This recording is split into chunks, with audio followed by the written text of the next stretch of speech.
O processo de vendas desta coleção começou ou não durante a sua legislatura? Bom, comecemos justamente por aí, porque a propósito de qualquer polémica ou qualquer decisão controversa do Governo, já se percebeu que o Governo usa sempre a mesma estratégia, que é a estratégia do passa-culpas. Se toma uma decisão que não é bem aceita, então acha que pode dizer, seja por que motivo for, que tudo isto começou no Governo anterior, a culpa é do Governo anterior. E começou ou não? Acontece que temos que separar a verdade da falsidade. Isso é apenas falso. E eu trouxe a prova disso, se me permite. Sim. E qual é a prova? É apenas esta.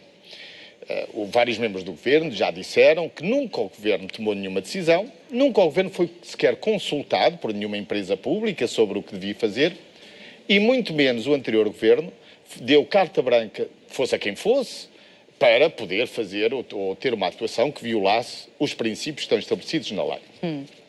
Mas, se queremos uma demonstração, ela está aqui. O que tenho aqui à minha frente é o relatório e contas da empresa Parvalora, que é a empresa pública que detém a propriedade dos quadros. É o relatório e contas que foi publicado em 2013 relativamente ao ano 2012. E o que é que diz sobre obras de arte? Diz assim: neste domínio das obras de arte, no ano 2012, o processo de inventariação, determinação da propriedade e localização das obras revelou-se bastante complexo, diz a administração, pela sua dispersão física e documental, pelo que só no final do ano de 2012, foi possível apresentar um plano de atuação. Mas diz mais. Diz o mesmo relatório da empresa Parvalora, já com uma nova administração, nomeada por este Governo. Relativamente à coleção Miró, a tomada de posse efetiva da totalidade do portfólio ocorreu apenas no mês de dezembro, pelo que se prevê a curto prazo o início, e sublinho, início do processo de alienação. Isto quer dizer, está aqui a prova, de que não compreendo como é que alguém tinha pensado em vender aquilo que não sabia de quem era, não sabia onde estava e não tinha feito nenhuma avaliação. Mas o banco, ao ter sido nacionalizado, os quadros não pertenciam ao Estado? Com certeza, os quadros pertencem a esta empresa, que é propriedade do Estado. Mas o que foi dito foi que este processo de alienação começou no anterior Governo, como se o anterior Governo tivesse dado alguma orientação. Fala-se inclusive na troca de várias correspondência eletrónica. Falar no que se quiser. Mas o que está subentendido é que foi no anterior Governo que tomou alguma decisão. Isso é falso. Como eu acabei de ler. E espero que isto constitua a prova bastante. Porque estamos a falar do relatório e contas da Parvalora, isto é, a empresa que lida com o assunto, que é proprietária dos quadros e que diz que só no final de 2012... Se for preciso, leio outra vez, mas acho que não é preciso, toda a gente entendeu. Ou seja, diz assim, quando a propriedade... a totalidade do portfólio, a posse efetiva, ocorreu só no passado mês de dezembro. Ou seja, quando ao fim e ao cabo o BPN foi comprado pelo BIC, não é? Foi o BIC que ao fim e ao cabo acabou por não ficar com a coleção. Quanto a esta polémica, nós podemos ter diferentes opiniões. O que não podemos é usar argumentos que não têm nenhuma seriedade intelectual. Para não dizer política. Trata-se apenas de uma falsidade. Bom, mas ponhamos isso de lado. Tratemos isso com o desprezo que deve ter uma falsidade invocada no debate político. Um outro ponto muito importante é este, é que os quadros Miró saíram de Portugal de forma ilegal. Isto já o próprio Governo reconheceu. E muito me espanta que assim seja, porque, a propósito de património cultural, há umas normas e umas regras que é preciso cumprir, estão escritas na lei, toda a gente que lida com esta matéria sabe que tem que obter uma autorização da Direção-Geral do Património Cultural. Não houve, quer dizer, os quadros saíram para Londres de forma ilegal.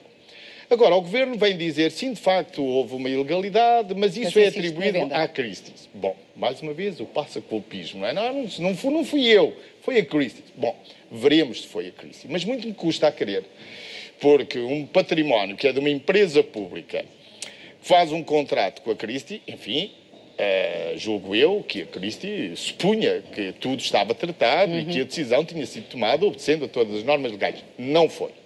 E esse é o segundo aspecto. E a Christie's esteve bem ao suspender a venda? Com certeza. Então os quadros chegaram lá, digamos, de forma ilegal. Até porque toda a questão jurídica não está resolvida. Porque... O que temos de cima da mesa é a acusação do Governo à Christie's de que a Christie's agiu de uma forma ilegal. Isto é, levou os quadros como se fosse contrabando.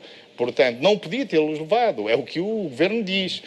Bom, por isso acho muito bem que a Christie's tivesse parado com o processo, até se esclarecer. Agora, a terceira questão diz respeito à substância da decisão, isto é, devemos vender ou não devemos vender. E qual é a sua opinião em concreto? Ora bem, a minha opinião é esta. Primeiro, acho que do debate fazíamos bem em retirar os argumentos infantis. Primeiro, nós não estamos a comprar quadros, nós estamos a tomar uma decisão se vendemos os quadros. Não é comprá-los, é vender. Foram parar às mãos do Estado, através da nacionalização. É verdade, mas o que eu queria observar é isto, é que para efeitos de balanço da empresa e de balanço das contas do Estado, é exatamente o mesmo, melhor, não é exatamente o mesmo, mas é muito parecido ter registado como ativos de obras de arte, com um certo valor, ter isso em dinheiro ou ter os quadros. Não parece que haja grandes diferenças. Claro está, se os quadros são registados nas contas da empresa, valendo 35 milhões, sim, e se no leilão se obtivesse 100 milhões, claro está que isso seria um ganho. Todavia, talvez não fosse mau que se fizesse uma avaliação mais profunda, por forma a registar nas contas da empresa essa quantia. Mas o que é que eu quero dizer? Na atual situação financeira? Eu inclino-me, observando todos os argumentos de um lado e do outro, porque me parece absolutamente chocante que governantes se refiram à opinião de especialistas no domínio da arte como se fossem gente que não tivesse nenhum bom senso e que fossem apenas pessoas que têm a ambição de ter, sim, um luxo espiritual, de termos uma coleção deste tipo no nosso país. Eu acho que isto, enfim, só prova uma insensibilidade cultural muito grande.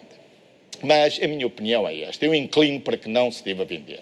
Pela razão que já expliquei, isto não afeta nem o orçamento do Estado, nem o balanço da empresa. Mas estou disponível para mudar de opinião, desde que o Governo me dê uma boa razão para vender os quadros. Qual é a razão? Não sei se a Cristina se lembra de alguma razão que nesta semana de polémica o Governo tenha exposto. Não, quando se fala tanto do buraco do BPN, é exatamente tentar inverter um pouco a situação. Desculpe, mas isso talvez sirva para alguma criança poder engolir isso, mas não me parece que seja um bom argumento. Para ter... Pela razão seguinte, já expliquei que tipo na Parvaloren, no balanço da Parvaloren, aparece um ativo que se chama, sim, coleção Miró. Esse ativo está registado com uma certa importância e toda a gente sabe que as obras de arte são um ativo que pode ser em qualquer momento transformado em dinheiro. Acha que o Estado português tem um problema de liquidez? Porque só assim é que se poderia entender. De qualquer forma, eu estou à espera que o Governo apresente os seus argumentos. E talvez não fosse mau que, neste caso, o Governo pudesse recorrer àquilo que tanto reclama, que é um estudo económico, custo-benefício.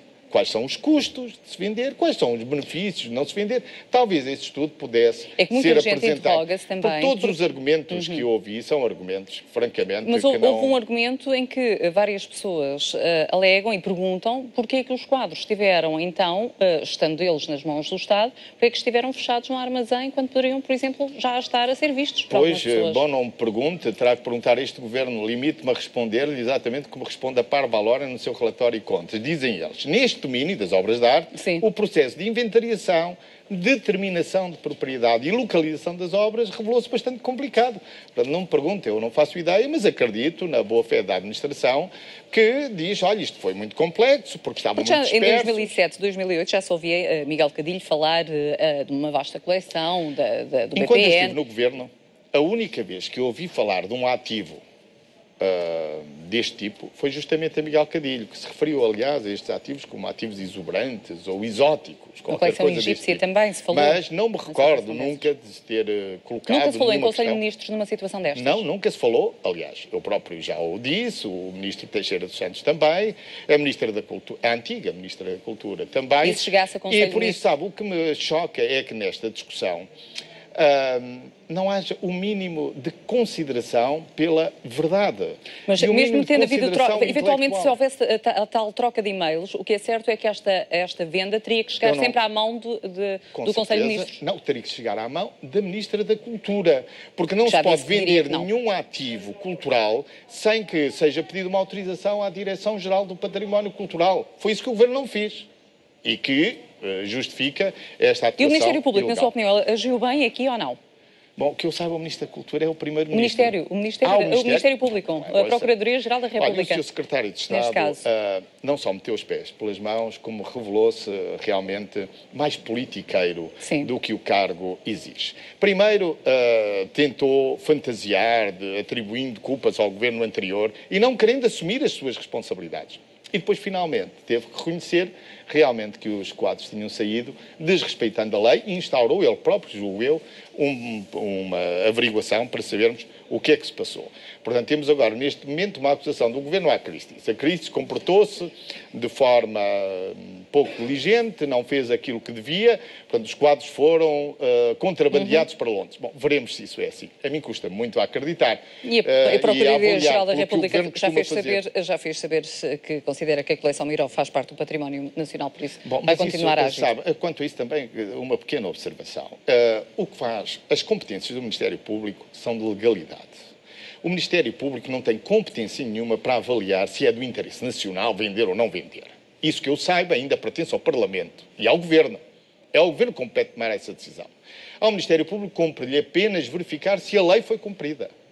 E é aí que o Ministério Público se cingiu, calculo eu. O Ministério Público não tem opiniões políticas, era o que faltava. Não, representa o Estado e defende os interesses que a lei determinar. Não, representa o Estado e defende a legalidade. Quer dizer, a lei não foi cumprida e o Ministério Público agiu. E devemos aplaudir. Agora, opiniões políticas de membros do Ministério Público... E as atribuições, na sua opinião? Vamos lá ver, enquanto cidadãos, eles têm todo o direito de dar o seu ponto de vista. Ao Ministério Público que não compete decidir. O que eu saiba ainda é ao Governo e à oposição. José Sócrates, outro tema que marcou a semana foi a apresentação do novo mapa judiciário.